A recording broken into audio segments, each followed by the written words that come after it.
and welcome to... Was that loud? No, I was just going to do the intro, but you've done it. Welcome to week 8.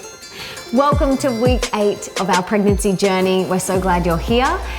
And we're excited to share what has been going on this week. There's something flying around here. What has been going on? How are you feeling this week? This week, very similar to week 7. Just a little bit of nausea and a lot more tired. Oh, Tender breasts. Can I just say? Yeah. It's pretty fun, actually. My wife has boobs twice as big as usual. And honestly, I love her boobs. They're like perfection to me, but it's kind of novel and fun. It's a bit fun. Yeah, she keeps staring. She's like walks past the mirror, pulls her top up every day, and she just like laughs. I just find it hilarious and also miraculous that the body is just changing so quickly, and it's just amazing. I think the body is, wow, it is so cool. So a little bit tender breasts this week, still. Very tender. Very tender. And a tiny bit of nausea and a little bit more tired than usual. But again, just been really honoring myself and not pushing myself, not overcommitting. I've been going for some light beach walks when I have the energy. I've done yoga maybe once this whole week for 15 minutes and actually hurt my hip, and I feel like that was a sign that I was pushing myself. So I feel like for me, this trimester so far has really been about resting and sleeping, going to bed early, allowing my body to wake when it wants to wake, and I have the luxury of being able to do that. So I'm just soaking that up. And I can tell when Melissa's really tired because she mouth breathes. Ah, apparently. Yeah, so every time we get into bed, I read, she falls asleep like that. And takes me about 3 minutes to fall asleep, maybe less. Probably less. Well, Anyway, we've been tracking it. She makes this noise, ready? No, don't. I do not. Sounds like a whale. Full mouth breathing. So to combat that, she's been taping her mouth because it's been kind of annoying, but also it's much better for your health if you breathe through your nose while you're sleeping. Yes, you want to breathe through your nose. And yeah, you've been very tired because today it's Sunday and I had a nap. Slept for probably a good hour while I was making lunch. And again, I've just been cooking kind of constantly, lots of different things. Hummus, for some reason, has been her go-to this week. Oh my gosh, organic hummus. I'm just obsessed with it. I don't know why. I usually don't buy things like this from the store, but there's one at the shop that she's been really enjoying. So tomorrow, I'm going to try and recreate that for you so it's nice and fresh and made from home and no packaging. We like to practice zero waste where possible. But we actually want to speak to you today about a couple of things. One is what we've been doing to boost progesterone during trimester 1, and also some of Melissa's books she's reading right now. Melissa will do a whole episode on like the extensive amount of books that she's read. This is favorites. Like pre-pregnancy, and then obviously the books that I'm reading during pregnancy. But I have read I've read conception books, I've read pregnancy books, and I've also read postpartum books. So I've read so many.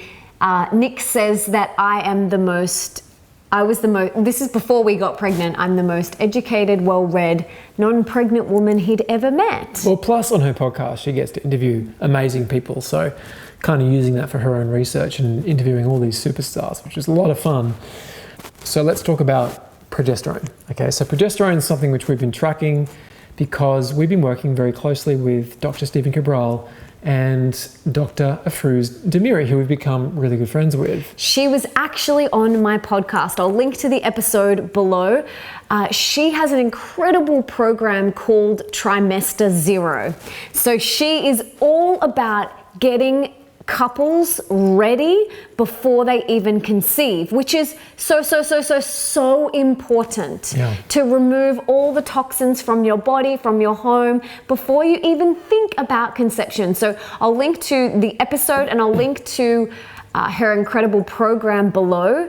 Even if you're not thinking about having a baby anytime soon, do her program now, because it will arm you with all of the knowledge, and it's only going to take your health and your partner's health to the next level, so that when you are ready to have a baby, you will be in your best possible shape. And she actually says, if you're not pregnant, then everyone's in trimester 0, because there's the oopsies babies.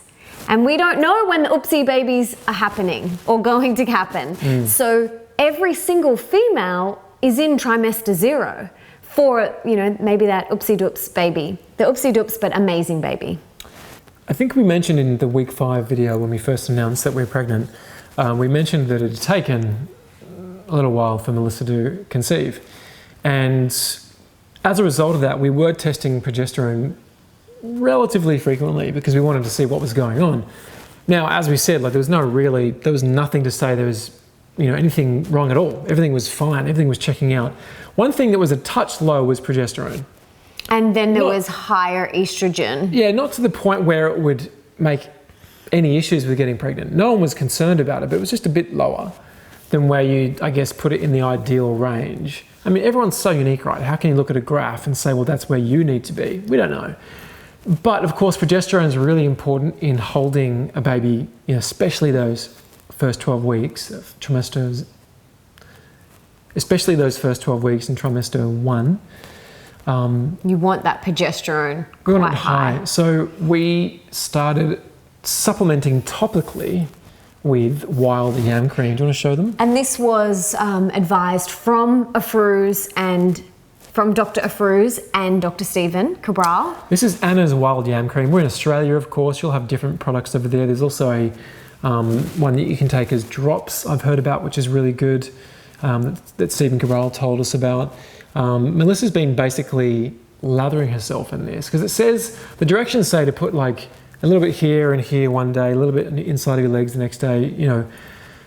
When we, what would you say? I hate the word trying, but when we made love around the time of ovulation, Dr. Afrouz Demeri said, just freaking lather it on because we want to just keep that progesterone high.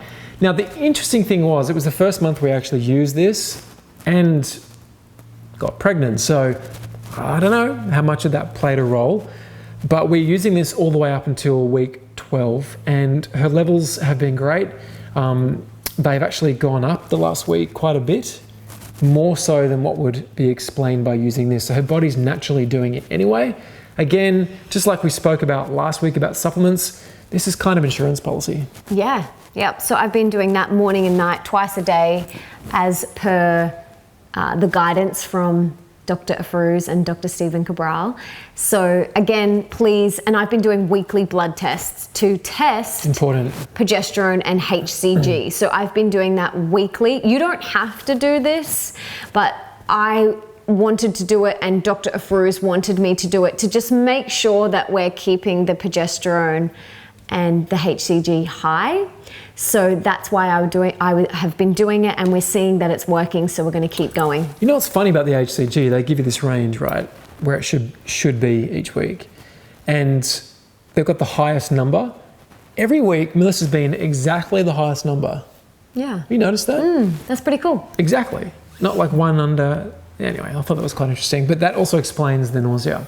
High HCG does result in nausea a lot of the time. So, all right, books. Yes. So, like we mentioned before, I have read so many books. I've listened to so many podcasts.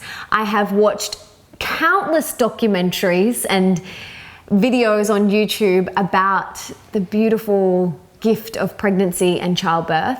But what I'm currently reading is Well-Adjusted Babies. And I'm actually having Dr. Jennifer on my podcast very soon. So that is exciting. Oh no, I lost my page. It's a big book. Oh no. And because she can read for about 3 minutes each night, it's going to take her a while. It will, because I fall asleep. I've already read this book. So good. the Mama Natural pregnancy, a guide to pregnancy and childbirth. I have had Genevieve Howland on my podcast. I'll link to that below. It was an incredible episode. She is amazing. But basically it's like week 1, week 2, week 3, week 4. So I just read whatever week I'm up to at the start of that week. So obviously we just read week 8 and I just share with Nick any of the things, but it's got highlights all the way through it. I've already read it. So it's just kind of like a little refresher. Yeah, and we know that the baby is roughly a raspberry. Which is pretty cool. Yeah. Another thing that we did this week was we met with our doula, which was really exciting, and we finalized that. Our doula works with our midwives regularly, so they already have a beautiful relationship, which is really great. They work as a team a lot. She's a very beautiful, older, wiser woman, and that's kind of what I wanted for my first birth. And she's amazing. I'm really grateful. She came over for a couple of hours yesterday and we had a lovely chat. And we're on the same page. She's very holistic, she's very natural, and that's really important to us. So we did that this week, and I got acupuncture again this week, which also really helped. And you know, one of the most amazing things about acupuncture is you just get to lay down and have a sleep for half an hour. So good. It's so good. Of course, there's so many benefits from it, but I think for any pregnant mama or anyone, just carving out that time for them and having a little nap, it's going to do the world of good. Yeah, so one thing I wanted to mention is that, you know, what's always been really important for us, we've spoken about this a lot in your podcast, my podcast, her book, Open Wide, is intimacy, sex. And it's obviously a pillar of beautiful relationships is having a great sex life. And it's been interesting because Melissa's appetite for sex is always pretty strong. Very. Yeah. Very strong. But with the nausea, it's actually changed a bit. But regardless of that, there's been some mornings where I've just been like, look, it's been a few days. And I know that when we do make love, that flood of oxytocin is so amazing. And the serotonin, all that stuff that happens when you make love and through orgasm, and you get to flush the body with that while you're making a baby. It's a love baby, right? So we've been consciously just sort of staying on top of that, making sure we don't let it just slide. It's really important. We don't want to get complacent with it. Yeah, for your partnership, it's so important to carve out that space. Obviously, if you're feeling super nauseous, it's probably one of the last things you feel like.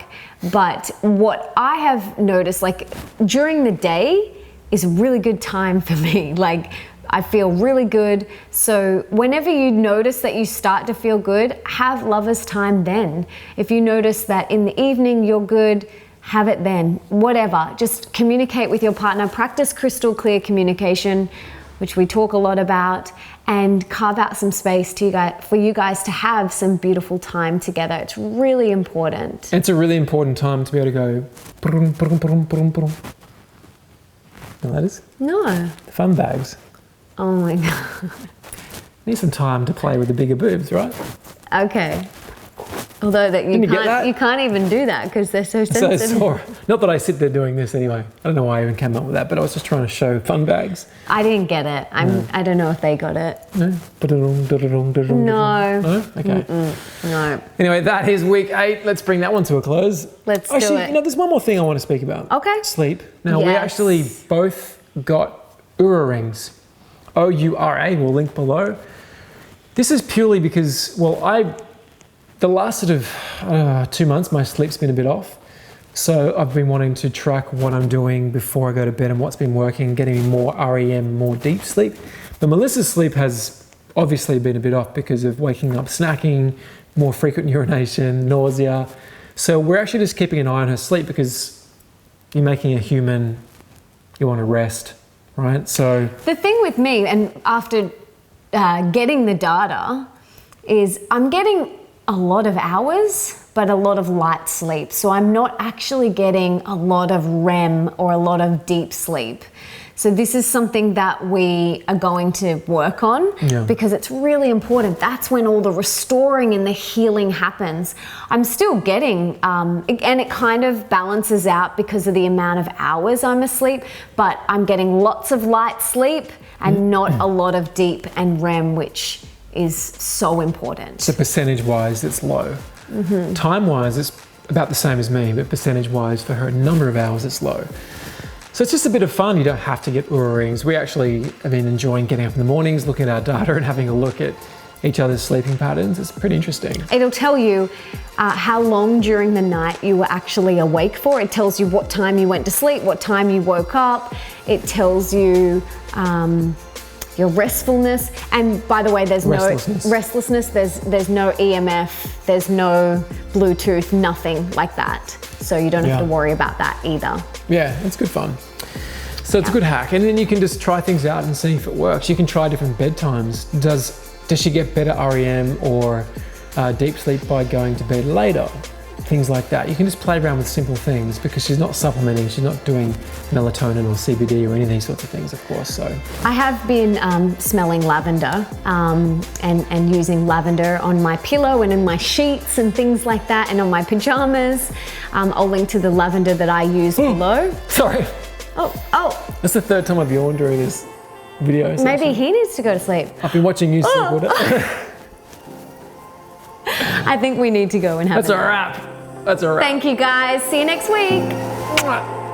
Ciao.